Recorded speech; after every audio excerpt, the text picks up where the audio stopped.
အားလုံးပဲမင်္ဂလာပါရှင်ဆရာမနာမည်ကတော့ဒေါက်တာဆုမြတ်သစင်ဖြစ်ပါတယ်အာဟာရဆိုင်ရာအထူးပြုဆရာဝန်တူဖြစ်ပါတယ်ဆရာမဒီနေ့ဆွေးနွေးပြောသွားမယ့်အကြောင်းအရာလေးကတော့ရေတောက်ခြင်းနုပညာပေါ့နော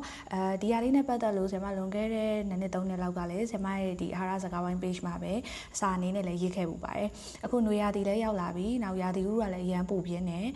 နောက်ဒီအခုတလို့ပြတ်သွားတဲ့အကြောင်းအရာအမျိုးမျိုးကြောင့်ပေါ့နော်ဒီတဘာဝဘေးကနေရှိခဲ့တယ်နောက်ပြီးတော့နောက်နွေရာသီပူပြင်းနေတကြံကာလမှာလည်းပြင်မှာထွက်ပြီးတော့စောကစားရတဲ့လူတွေရှိတယ်ဒီလိုအကြောင်းအရာမျိုးမျိုးကြောင့်ပေါ့နော်ရေတက်ချိုးတဲ့နေရာကိုကာကွယ်ဖို့အတွက်ဆရာမဒီနေ့မှာဒီဗီဒီယိုလေးကိုမျှဝေပေးရခြင်းဖြစ်ပါတယ်ဒီတော့ရေတောက်တာကိုအစမ်းလုပ်ပြီးတော့ဘာလို့များပြောနေရလဲပေါ့နော်ရေလူတိုင်းတောက်တတ်တယ်ဒါပေမဲ့လည်းရေတောက်ဖို့မေ့နေတဲ့ကြလို့ဆရာမဒီနေ့ပြောရဖြစ်ပါတယ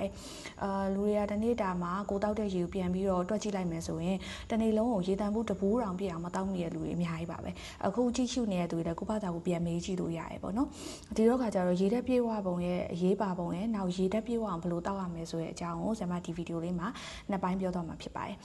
နံပါတ်1ကတော့သူကရေတက်ပြေဝဖို့ဘာလို့အရေးကြီးရလဲပေါ့နော်ဆရာမတို့ရဲ့ဒီလူသားခန္ဓာကိုယ်ကရေတက်နဲ့အထက်ကဖွဲ့စည်းထားပါတယ်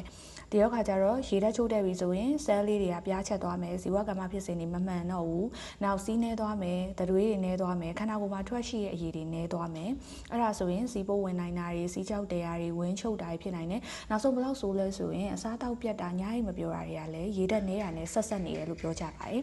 နောက်တစ်ခုကတော့ဒီလူငယ်တွေပေါ့နော်ရေတက်ပြေးဝနေခြင်းဟာဆိုရင်အသားရည်ကိုချောမွေ့ပြီးတော့ပို့ပြီးတော့လှပစေတယ်လို့လည်းပြောကြပါတယ်နောက်တစ်ခုကတော့ရေတက်ကိုပိုလိုအပ်တဲ့လူကြီးတွေရှိပါတယ်ပိုမိုလိုအပ်တဲ့လူတွေပေါ့နော်အဓိကကတော့အသက်65နှစ်တဲ့လူကြီးတွေနောက်ကလေးငယ်လေးတွေနောက်ခွဲစိတ်ပြီးကြလူတွေဒဏ်ရာရထားတဲ့သူတွေ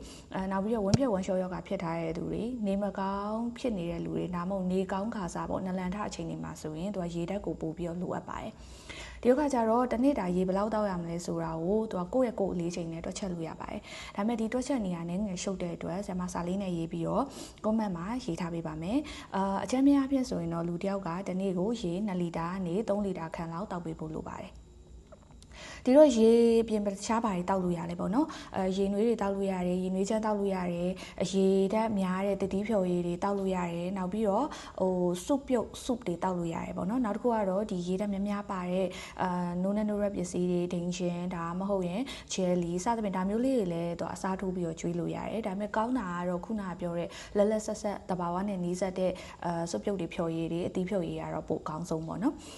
်ဒီတော့ခါကျတော့သူကရေတောက်ခြင်းနဲ့ပတ်သက်လို့ပေါ့နော်ကျွန်တော်တို့ကဘာလို့ရေမတောက်ဖြစ်တာလဲလို့ပြောရင်မေ့လို့ပေါ့ဒီတော့ကကျတော့ရေတောက်ဖြစ်အောင်ဘယ်လိုလုပ်ကြမလဲကျွန်တော်တို့ရဲ့အခုလိုအလုပ်ခွင်စပွဲနားမှာပဲဖြစ်ဖြစ်စာကြည့်စပွဲနားမှာပဲဖြစ်ဖြစ်ဒါမှမဟုတ်ရင်ကို TV ကြည့်ရဲ့နားဘာပဲလုပ်ပေါ့အလုံနားလေးမှာအခုလိုမျိုးဒီရေဘူးလေးတစ်ဘူးကိုထားပြီးတော့ရေပြည့်ဖြစ်ထားလိုက်ခြင်းအပြင်ကျွန်တော်တို့ရေခဏခဏတောက်မိမယ်ရေတောက်မိပြီဆိုရင်ဒါရေတစ်နေ့ဒါ2လီတာ3လီတာပြည့်ဖို့မခတ်တော့ဘူးပေါ့နော်နောက်တချို့လူကြီးတွေကပြောကြတယ်ရေတောက်ရင်ညဘက်ကျရင်ရှူထထပေါက်ရတာပြင်ပန်းနေပေါ့အဲ့ဒါဆိုရင်သူကမနက်အိပ်ရမိုးလင်းကစားနေပြီးတော့ညနေညအိတ်ချိန်နဲ့2နာရီ3နာရီလောက်ချားပြီးတော့သူကရေကိုတောက်ပေးလို့ရတယ်အဲ့လိုဆိုရင်တော့ဒါတနေ့တာရေတက်ပြေးသွားမှာဖြစ်ပါတယ်ဒီလိုရေတက်ပြေးသွားခြင်းအပြင်ကျွန်တော်တို့အခုလိုနွေရာသီမှာဖြစ်တတ်တဲ့ရေတက်ချိုးတဲ့ယောဂတွေရေတက်ချိုးတဲ့ဟာကြောင့်ခံစားရတဲ့လက္ခဏာတွေကိုကာကွယ်နိုင်ပါတယ်ဒါဘာတွေလဲဆိုရင်တော့သူကခန္ဓာကိုယ်မှာထွက်ရှိတဲ့အရည်တွေနေတာချွေးထွက်များတာနောက်ပြီးတော့ဒီရေတက်မပြေးသွားခြင်းကြောင့်သူကလူကဒီမြက်တွင်းတွေခြိုက်တာအာကောင်တွေခြောက်တာစတာတွေဖြစ်နိုင်တယ်ပို့ပြီးတော့ဆိုးတယ်ဆိုလူကခြေပြားလက်ပြားအေးဆက်လာပြီးတော့3လီတာမျိုးတွေနောက် heat stroke လို့ခေါ်ရဲပေါ့နော်ဒီအပူမိတာဒါရေတက်ချိုးတဲ့လူတွေမှာအပူမိဖို့ပို့ပြီးတော့လွယ်တတ်ပါတယ်။ဒါကြောင့်ဒီဗီဒီယိုလေးကိုကြည့်ရှုနေတဲ့သူတွေကကိုယ်ပဲဖြစ်ဖြစ်ကိုယ့်ရဲ့မိသားစုဝင်တွေပဲဖြစ်ဖြစ်ဒီရေတက်ချိုးတဲ့တာကိုကာကွယ်နိုင်ဖို့အတွက်ပေါ့နော်။ကိုယ့်ရဲ့အနီးနားမှာရေဘူးလေးတစ်မှုနဲ့ရေဖြည့်ထားပြီးတော့မမေ့မလျော့တောက်ကြဖို့အတွက်အကြံပြုလိုက်ရပါတယ်။အားလုံးကိုကျေးဇူးတင်ပါတယ်ရှင်။